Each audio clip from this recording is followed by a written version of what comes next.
Good morning, my friends. Today is July 7th, and this is week 27. Thanks for coming back. I'm on this side of the table today because I wanted to go over some of the things that I put in my recycling so that I can grow my soil to grow more nutrient-dense food so I can be healthier. Now, some of my things go to my worms, and some of them go directly out in the garden to my compost, where I have two compost bins. One is it's Yardfully Geo bin. One is a taller one, and it comes up about to my ribs, and then the other one comes just maybe just above the knees. And anyway, those are my two ways of composting, either my worms or out in the garden in the compost. But some of the things that I compost, of course, are our fruit peels and our vegetable peels. And I just wanted to show you, these are, bananas. I think most people realize this, that the bananas, you take these little tags off because they don't break down. And you'll have them forever. But bananas are such a wonderful source of potassium. And even if you washed the banana, wash your peel, and then you poured boiling water over it yourself, it actually is a source of potassium for you as a human. Like if you peeled the banana and then boiled some water and put it over that, that's very good for you. But what I do is I freeze them first. And this is what, the frozen peel looks like. It's starting to thaw out, so it's starting to turn. But when I look at these in the freezer, they are as bright yellow as when I put them in. Strawberry tops, of course. But I dehydrate it, quite a few, and you can see that this is what it looks like dehydrated. And I haven't put these through my NutriBullet yet, and they're already starting to pick up some of our Florida humidity. But what I was thinking of is for we worm people, when our castings are so wet and we think, gee, there's worms in the castings are wet, we really don't want to add a bunch of paper, shredded paper or something to dry them out. And we'd like to add something that would help dry it out, but not, what do I want to say, not make it clumpy. You could add some of this back into it, some of the dried peel, or you could put it through the NutriBullet and make a powder out of it and add that to your castings, and it would help dry out your castings. Think about that. Also, eggs. Eggs are a wonderful source of protein.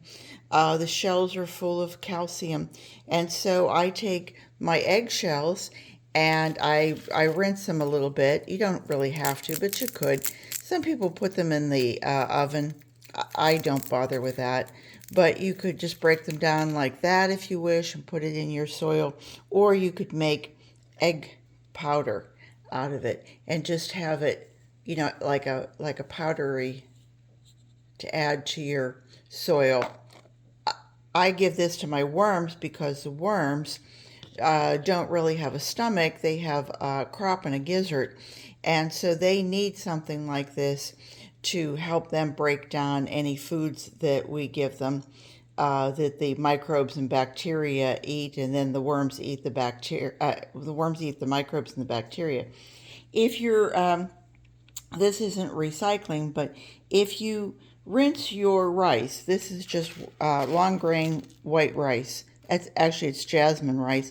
But if you take this and you rinse it and then you cook that rice, save your rinse water.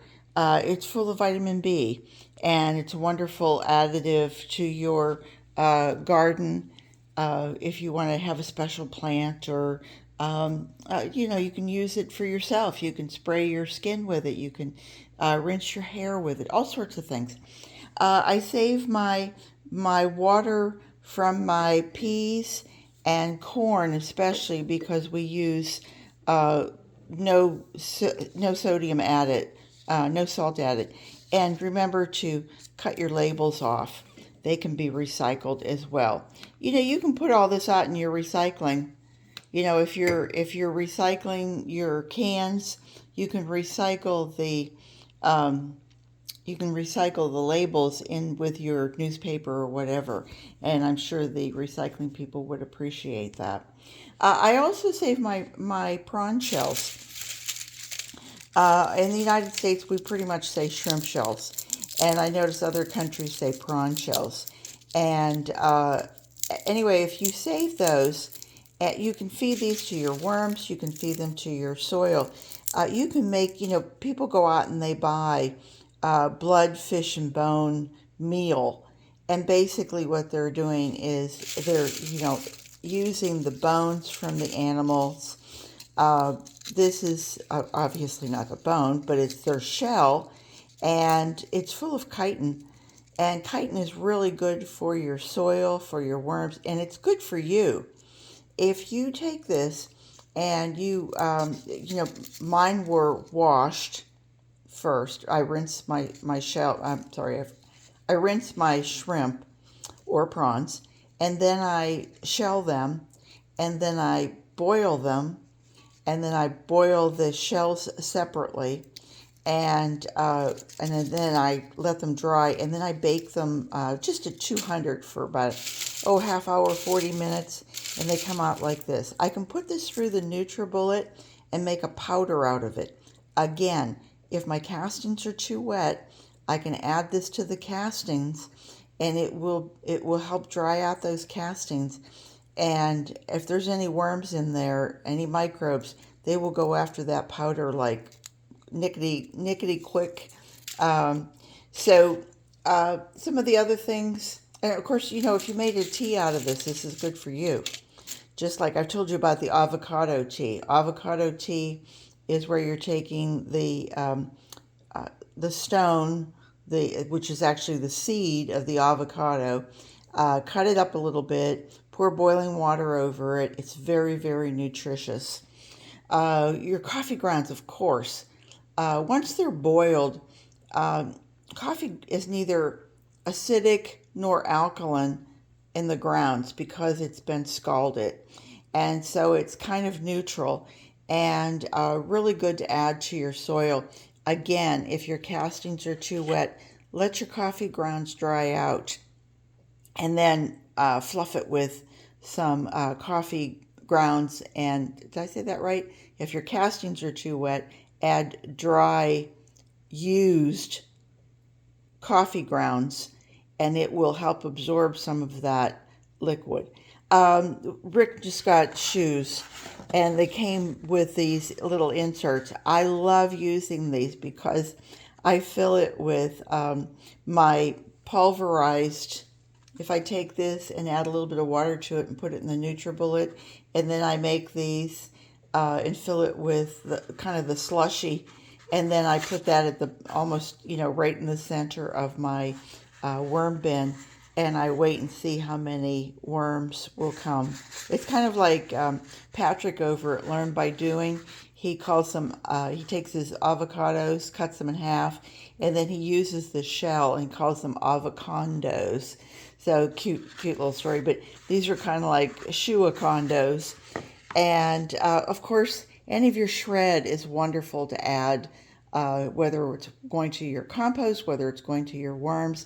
In the beginning, when I didn't have a compost bin, I used to take the shredded paper and grass clippings, and I would fluff them together, and then I would just let them sit. And I'd kind of fork that into some soil that I had. And boy, 4 months later, that was compost. It was beautiful. The worms had moved in. They were happy. Worms are the test. If your outside worms are coming in, you've got something good on your hands. So tissues, if you're using your tissues, put those in with your soil. Your worms will love it also. And again, I take mine and I'll open them up, and I'll lay those down and layer in my compost if I need to dry it out. Toilet paper rolls, paper towel rolls, cork is a wonderful additive, uh, popsicle sticks, any of that sort of thing. I did an experiment and I just did an update on it. If you go back, it was this week, and I took, this is cork. Cork comes from a cork tree. I've said this again and again. And the thing is, though, this is compressed. This has been shoved into the neck of a glass bottle. And so all of those little fibers have just been compressed so that it doesn't leak, it doesn't absorb anything. So it really, and it doesn't splinter like regular bark or wood. Yeah. Anyway, what I did is I cut them into little disc, and then I put it through my NutriBullet, and it crumbled. And I took 6 of these, and if you watch my video, it's only a couple minutes, but it absorbed a tremendous amount of liquid. So then I waited, and my redo on this, I haven't put it out yet, but my redo shows even better results. And I'll leave you with that if you are interested in watching. Of course, anything like onions or onion peels. People say that worms shouldn't have onions. Anything in moderation. Your onions turn to sugar, and the worms will just go, oh, yum, yum. We want more of that. Any of your dried things, if you go stale, your cereals, chips, bread, anything in your pantry. I wanted to say a special happy birthday to my friend in Australia, Anita. She is at Flower Folk Farm. If you ever want to check out a beautiful, beautiful farm, and she raises organic flowers and does beautiful, beautiful work. So I just brought in a few flowers. Today is her birthday, and I wish her many, many more. So here I am, I'm back, and this is my challenge, and I'm challenging myself this year to do 2,000 pounds versus last year I did 1,000 pounds, and this was a really good week. This is week 27, so we're already through the first half of the year. Now we're doing the second half of the year, and I'll just pull out my little facts and figures here. Hope everybody's having a great day. I hope you had a great 4th of July if you celebrate. We did. It was quiet, although we live very close to Disney World, and Disney World is 4 parks. It's Magic Kingdom, Epcot, MGM Studios, Hollywood Studios is what it's called now, and Animal Kingdom. The first 3, Magic Kingdom, Epcot, and Hollywood Studios, 365 days of the year, unless it's raining or there's inclement weather, they will have a fireworks, and it's huge. I mean, it's the size that most towns would have, and it lasts 20 minutes, and it's huge fireworks. As a matter of fact, if you go out our front door and you go down to the driveway and you look right down the street, our street lines up with Main Street USA, and at the end of Main Street USA, Magic Kingdom, is Cinderella's castle. I'm sure most people have seen pictures of Cinderella's castle, and they let off fireworks all behind it and in front and what have you. And so we hear that every night, and it's like living next to a train. You only hear it for about the first few weeks. After that, we sleep right through it. We don't hear it. I'm sure most animals in this neighborhood sleep right through it because it's every night. And so we're very accustomed to fireworks. But 4th of July and New Year's Eve, we'll have neighbors set them off. And the funny thing is, I'll sleep through Disney's, but I can hear the neighbors. Maybe it's because we're closer. But anyway, I hope everybody had a great 4th of July and it was safe for you. So, back to the purpose. This week was great. We did 61 pounds, 14 ounces. Woohoo! And well done, us. And so that brought us up to 905 pounds. That put us into the 900s, 10.7 ounces. So that was it. I did look, and last year I had challenged myself to 1,000 pounds, and last year I got to the 1,000 pounds on August 1st. So we're doing very well. We have to do 95 pounds in about 3.5 weeks, which with the grass growing and our friend Brian cutting on a more regular basis, we should be able to do our first 1,000 by August 1st. I don't know if we'll make the second 1,000, but that's what we're aiming for. And sometimes having a goal, well, oftentimes having a goal is what gets you to keep moving on. Even on the weeks when I come and say, well, I had 14 pounds or 16 pounds, I think, well, that's kind of a low.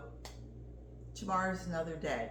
So I will leave you with that and say that I hope everybody has a wonderful, wonderful Sunday. Another of my fresh, clean threads.